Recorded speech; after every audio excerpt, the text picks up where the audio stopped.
During the toast, he looked at my plate and said, "You better not eat that." I woke to pounding on my door at 6 in the morning. Marcus had found me. Through the peephole, I saw him in yesterday's suit, his hair disheveled, eyes wild with rage I had never seen before. He was holding his phone, probably showing the building directory to someone, demanding access. "Sarah, open this door right now." Miguel's voice crackled through the intercom. "Miss Chen, should I call the police?" "Yes," I whispered back, my hands shaking as I backed away from the door. Marcus's pounding intensified. "You think you can humiliate me? Destroy everything we built? You're nothing without me. Nothing." The police arrived within minutes, their firm voices cutting through his tirade.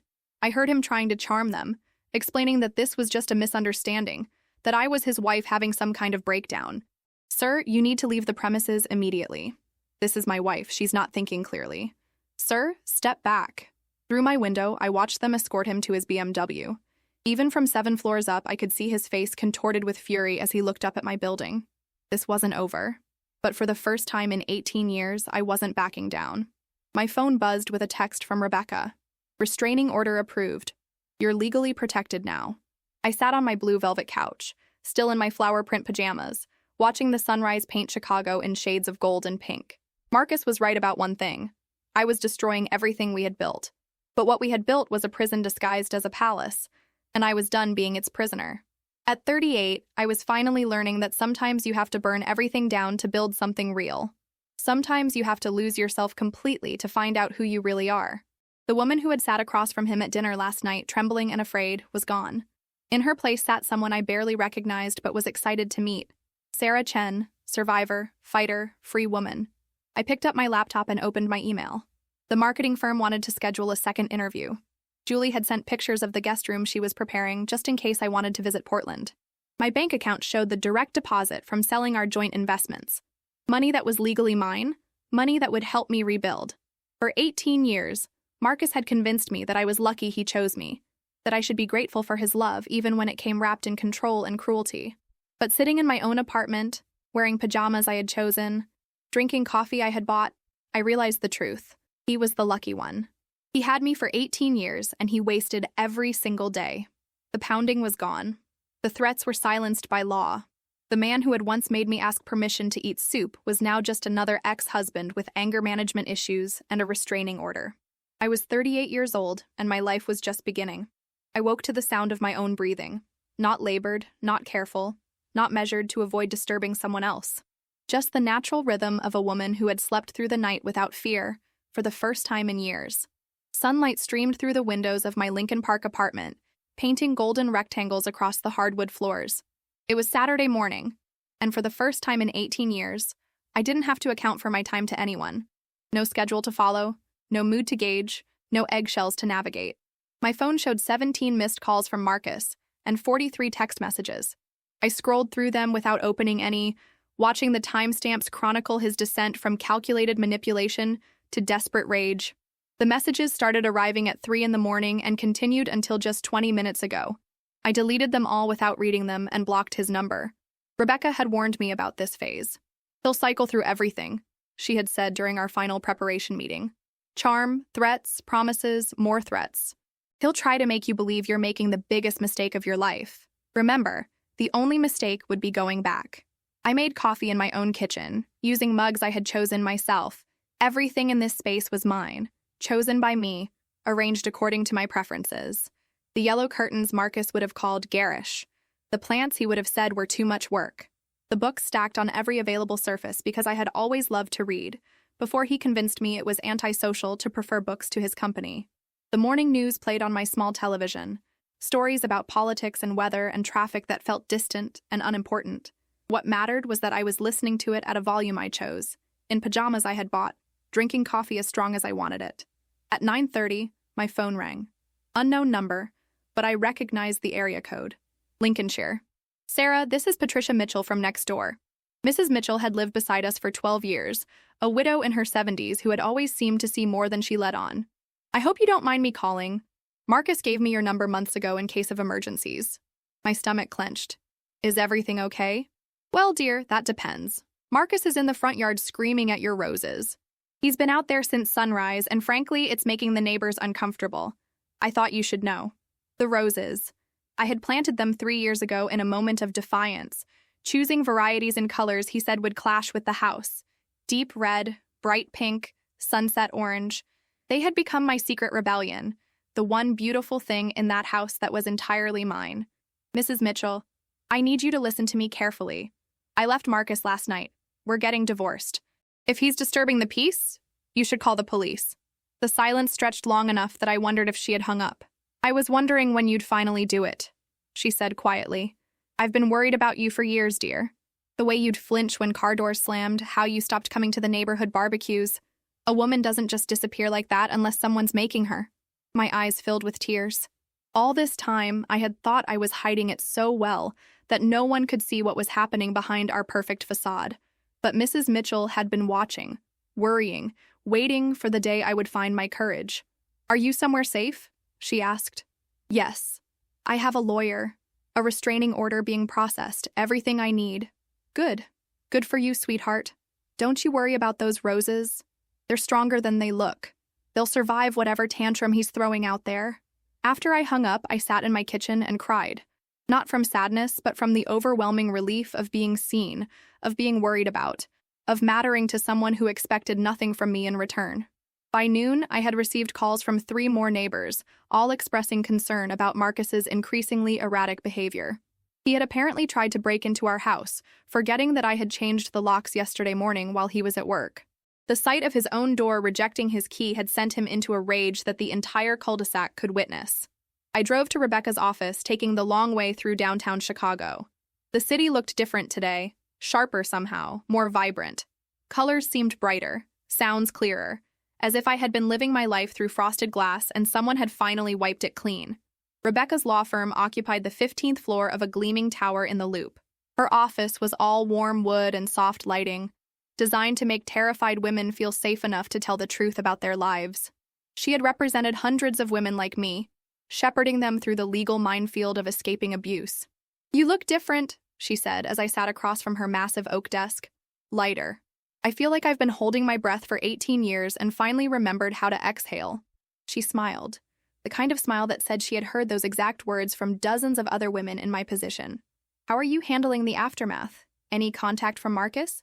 I told her about the messages, the neighbors' calls, his breakdown in our former front yard. She took notes, her expression growing more serious with each detail. This is escalation, she said. The behavior you're describing suggests he's not going to accept this quietly. We need to fast-track the restraining order and document everything, every call, every message, every neighbor complaint. I'm scared, I admitted. Not of going back, but of what he might do to try to force me to come back. That's a rational fear. Men like Marcus don't just lose gracefully. They see their partners as possessions, and people don't give up their possessions without a fight.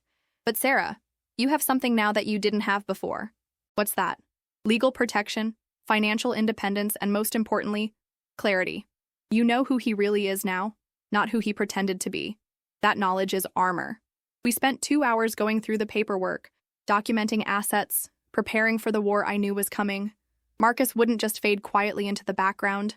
He would fight for every dollar, every piece of furniture, every shared memory, not because he wanted them, but because letting me have them would mean acknowledging that I had the right to leave.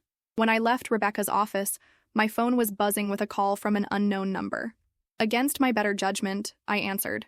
Sarah, this is David Chen. My brother's voice, calling from Seattle, tight with concern. Julie told me what happened. Are you okay?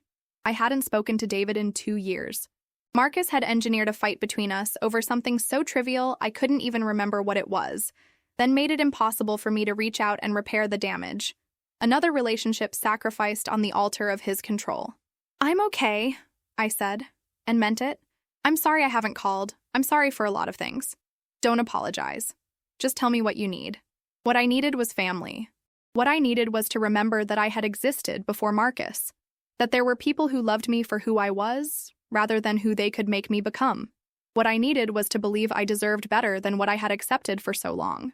I need to know that it's not too late, I said, to be your sister again, to be part of the family again. Sarah, you never stopped being part of this family. We just couldn't figure out how to reach you through him. We're here now. We've always been here. That evening, I video called my parents for the first time in 6 months. They were in their kitchen in Denver, Mom's gray hair caught up in the messy bun she always wore while cooking. Dad reading glasses perched on his nose as he worked on a crossword puzzle at the table. The moment they saw my face, I watched recognition dawn in their eyes. Not just that I was calling, but that I looked like their daughter again. The haunted, careful expression I had worn for years was gone, replaced by something they hadn't seen in so long they had probably forgotten it existed. "Oh, sweetheart," Mom whispered, her hand going to her throat. "You look like you again." We talked until nearly midnight, their time. I told them everything, watching their faces cycle through horror, grief, and finally, fierce pride. They had suspected, Mom admitted. They had seen the changes in me, the way I had become smaller and quieter and more careful with each visit home. "We didn't know how to help without making things worse for you," Dad said, his voice thick with regret. "We were afraid if we pushed too hard, he would cut us off completely." It was a rational fear. Marcus had made similar threats, usually after family visits when I came home laughing too much or talking too freely. He had a way of making me choose between him and everyone else, then acting hurt and betrayed when I chose him, as if I had broken his heart by loving him more than my own family. But I didn't choose him anymore. I chose me. And in choosing myself, I chose everyone who had ever genuinely loved me. Sunday morning arrived with a knock on my apartment door that made my blood freeze. But it wasn't Marcus. It was a delivery man with the largest bouquet of flowers I had ever seen. "Sarah Chen?" he asked, consulting his tablet. The card was from Julie.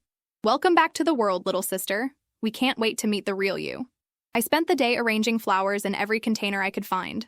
Roses, daisies, sunflowers, baby's breath. My small apartment looked like a garden, smelled like hope, felt like celebration. At 3 in the afternoon, Miguel called from the front desk. "Miss Chen, there's a gentleman here claiming to be your husband. He's demanding access to the building. Should I call the police?" "Yes," I said without hesitation. "Call them now." Through my window, I watched Marcus pace on the sidewalk below, his phone pressed to his ear. He was probably calling his lawyer, his friends, anyone who might help him understand how his perfectly trained wife had suddenly developed the audacity to leave him. The police arrived within minutes. I watched them approach Marcus, saw him gesture angrily at my building, saw him show them what looked like our wedding photos on his phone. But whatever sob story he tried to sell them, it didn't work. They escorted him to his car and waited until he drove away. My phone rang immediately. "Rebecca, the restraining order is approved," she said. "He can't come within 500 feet of you, your workplace, or your residence. If he violates it, he'll be arrested." "What if he doesn't care about being arrested?" "Then we'll cross that bridge when we come to it." "But Sarah, most men like Marcus are fundamentally cowards. They pick on people they think won't fight back. You fought back. That changes everything." That night, I cooked dinner in my own kitchen. Nothing fancy, just pasta with vegetables, but I made it exactly the way I liked it. Extra garlic, red pepper flakes, fresh basil from the plant on my windowsill. Foods Marcus had banned from our house because he didn't like the smell, the heat, the way they lingered on my breath when I tried to kiss him goodnight. I ate at my small table by the window, watching the sun set over Lincoln Park, thinking about the woman who had sat in Morton's steakhouse just 2 nights ago. She felt like a stranger now, that frightened creature who had needed permission to eat soup. I was still Sarah, but I was becoming someone new. Someone who made her own decisions, chose her own food, decorated her own space, loved her own family. Someone who existed for her own sake, not as an extension of someone else's identity. At 38, I was finally meeting myself for the first time. And I liked her. Monday morning arrived with the weight of new beginnings. I stood in front of my bathroom mirror, applying makeup with steady hands for the first time in months. No need to cover bruises today. No need to choose colors that wouldn't draw attention or invite criticism. Just the simple act of making myself feel beautiful because I wanted to. The job interview was at 10. Morrison & Associates, a boutique marketing firm in River North that specialized in helping small businesses build their brands. It was exactly the kind of work I had loved before Marcus convinced me that my career was threatening our marriage, that good wives supported their husbands' ambitions instead of pursuing their own. I chose a burgundy blazer that brought out the gold flecks in my brown eyes. Marcus had always hated that blazer, said it made me look like I was trying too hard. Today, it made me feel powerful. The train ride downtown was a meditation in normalcy. Commuters reading newspapers, checking phones, living their ordinary lives without the constant undercurrent of fear that had become my background music. I watched a young couple arguing quietly about dinner plans and felt envious of their ability to disagree without someone calculating the potential consequences of every word. Morrison and Associates occupied a converted warehouse space with exposed brick walls and floor-to-ceiling windows that flooded everything with natural light. It was the opposite of the sterile corporate environments Marcus preferred, places where image mattered more than substance, where everything was designed to impress rather than inspire. Jennifer Morrison was younger than I expected, maybe early 30s, with short auburn hair and the kind of confidence that came from building something from nothing. Her handshake was firm, her smile genuine, her office decorated with client success stories instead of awards designed to inflate egos. "Tell me about your background," she said, settling behind a desk covered with creative briefs and coffee-stained notebooks. I had rehearsed this moment for weeks, but sitting across from her, I realized I wanted to do something I hadn't done in years. I wanted to tell the truth. "I spent 15 years building marketing campaigns for Fortune 500 companies," I began. "I was good at it. Really good. But I walked away from all of that to support my husband's career, and I've spent the last few years wondering if I still remember how to think for myself professionally." Jennifer raised an eyebrow. "That's refreshingly honest. Most people would try to spin the gap in their resume as some kind of strategic sabbatical. I'm done spinning things to make them sound better than they were.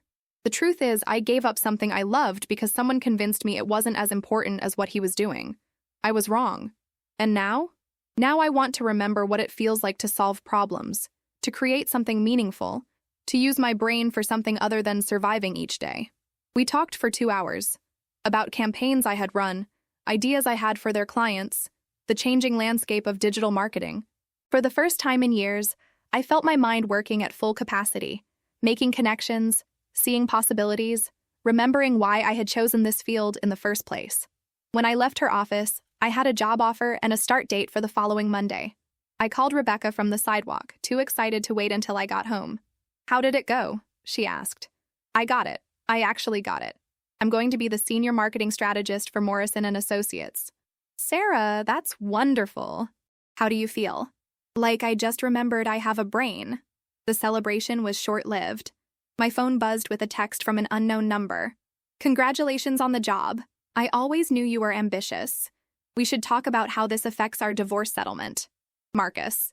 He had somehow found out about the interview, which meant he was having me followed or had hacked my email or had convinced someone to spy on me. The violation felt like ice water in my veins, a reminder that escape wasn't as simple as changing addresses and phone numbers. I called Rebecca immediately. "He's not supposed to contact you at all," she said, her voice sharp with anger. "This violates the restraining order. We're documenting this and reporting it to the police." "How did he find out about the job interview?" "There are a dozen ways. Private investigators, mutual acquaintances, social media stalking. Men like Marcus don't just let go, Sarah. They escalate." That afternoon, I met with Detective Angela Ramirez at the police station.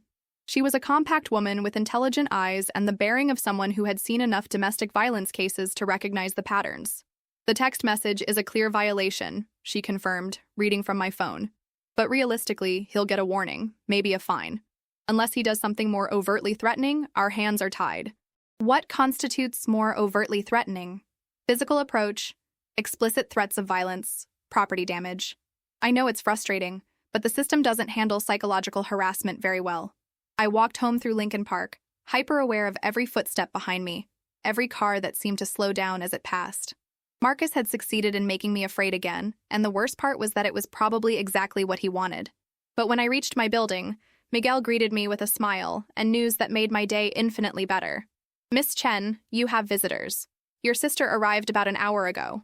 Julie was sitting in my living room, surrounded by suitcases and grocery bags, looking like she had moved in permanently. She jumped up the moment I walked through the door and wrapped me in the kind of hug I hadn't realized I was starving for. "I took emergency leave from work," she said. "I'm staying for 2 weeks, maybe longer if you need me. And before you argue, I already talked to Rebecca. She thinks having family support right now is crucial." I cried then, the ugly crying that comes from relief so profound it hurts. For 18 years, I had forgotten what it felt like to have someone drop everything to take care of me. Not because they wanted something in return, but because they loved me. Julie had brought everything. Groceries for proper meals, photo albums from our childhood, a stack of books she thought I should read, and most importantly, the kind of unconditional presence that made me remember who I used to be before Marcus convinced me I was no one worth loving. We spent the evening cooking together, something I hadn't done with another person since the early years of my marriage when Marcus still pretended to enjoy my company. Julie told me about her life in Portland, Her job as a nurse practitioner. The man she had been dating who wanted to meet me someday when I was ready for new people in my life. "I want you to know something," she said as we cleaned dishes together. "I never stopped believing you would find your way back to us. Even when we didn't hear from you for months, even when Marcus made it impossible to reach you, I knew the Sarah I grew up with was still in there somewhere. What if she's different now?" I asked. "What if I'm too broken to be the person you remember? Then we'll love whoever you are now." "But Sarah, you're not broken. You're a survivor. There's a difference." That night, I showed Julie the recording I had made of Marcus, the one where he described his methods of control like a tutorial for psychological abuse. She listened with her medical professional face on, the one she probably used when delivering difficult diagnoses. "This is evidence of systematic psychological torture," she said when it finished. "You know that, right? What he did to you has a name. It's a crime in some states. I know. But knowing it and feeling it are different things. Some days I still wonder if I'm overreacting, if I should have tried harder to make it work. Sarah, listen to me. Normal marriages don't require women to ask permission to eat soup. Normal husbands don't systematically isolate their wives from everyone who loves them. What happened to you wasn't marriage. It was captivity." The next morning brought flowers from my parents, a care package from David, and a call from Mrs. Mitchell with an update on the neighborhood drama. "He came back yesterday evening," she reported. "Sat in his car across from the house for 3 hours, just staring at those roses you planted. When I went out to get my mail, he rolled down his window and asked if I knew how to reach you." "What did you tell him?" "I told him that a woman who changes her locks and moves out in the middle of the night probably doesn't want to be reached.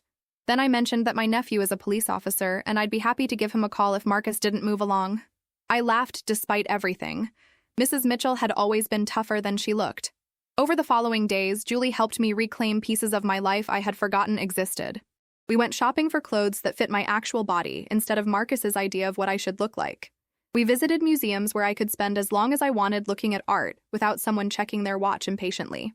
We had long lunches where I could order whatever I wanted without calculating calories or worrying about silent criticism. Most importantly, we talked. About our childhood, about dreams I had abandoned, about the future I was finally free to imagine. Julie was patient with my moments of doubt, firm when I started second-guessing myself, and relentlessly optimistic about my ability to rebuild. "You were always the brave one," she told me one afternoon as we walked along Lake Michigan. "Even when we were kids, you were the one who stood up to bullies, who tried new things, who believed you could do anything. Marcus didn't change who you are. He just convinced you to hide it. But hiding was becoming impossible. Every day brought new evidence that I was remembering how to exist in the world as myself. The way I laughed at Julie's jokes without monitoring whether it was too loud. The way I chose restaurants based on what I wanted to eat rather than what would be least likely to trigger conflict. The way I slept through the night without jerking awake at every sound. On Friday, exactly 1 week after I had served Marcus divorce papers at Morton's Steakhouse, Rebecca called with news that changed everything. "He's agreed to mediation," she said.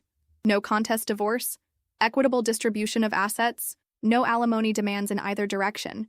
He wants this finished as quickly and quietly as possible." "Why?" I asked, immediately suspicious. Marcus never made anything easy unless it served his interests somehow. My guess is that his lawyer explained how badly he would come off in court with all the evidence we have. The recording alone would destroy him. He's cutting his losses. So it's over? The legal part will be over within 6 weeks. The emotional part, the rebuilding part, that's just beginning. But Sarah, you did it. You got out, you survived, and you won. That evening, Julie and I celebrated with champagne on my small balcony, watching the sun set over the city that was teaching me how to live again. Tomorrow she would fly back to Portland, but she had given me something more valuable than her presence. She had reminded me that I was worth saving, worth loving, worth fighting for. "I'm proud of you," she said as we watched the lights come on across Lincoln Park. "I know it doesn't feel finished yet, but look how far you've come in 1 week. You left him, you got legal protection, you found a job, you're rebuilding relationships. A week ago, you were asking permission to eat soup. Tonight, you're planning your future." She was right. 7 days ago, I had been a woman so controlled I couldn't choose my own food.